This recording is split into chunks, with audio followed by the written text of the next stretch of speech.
వీరికి ఒకవైపు ఏలనాటి శని ప్రారబ్ధ సంచార స్థితిలో ఉండడం, రాశిలోనే రాహు సంచారం చేయడం, తృతీయంలో 12 సంవత్సరాల తర్వాత దేవగురు బృహస్పతి చేత కుజుడు సంచారం చేయడం వల్ల గురుమంగళ యోగము అంటారు. ఏది ఉన్నా ఏమీ లేకపోయినా తల్లిదండ్రుల యొక్క ఆశీస్సులు మీ మీద ఉండబోతున్నాయి. అన్నదమ్ముల్లో అక్క చెల్లెల యొక్క ఆశీస్సులు ఉన్నాయి.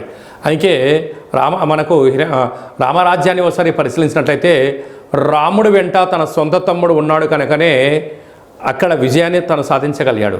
రావణ బ్రహ్మ వెంట తన తమ్ముడు లేడు కనుకనే అపజయాన్ని ముట్టగట్టుకున్నారు అన్నట్లుగా ఈ యొక్క మీనరాశి జాతకులకు అన్నదమ్ముల అక్కా చెల్లెల సకుటుంబ సపరివారం వీరి వెనక ఉంది కనుకనే వీరి యొక్క విజయాన్ని ఎవరు ఆపలేరని చెప్పి గుర్తుపెట్టుకోగలగాలి.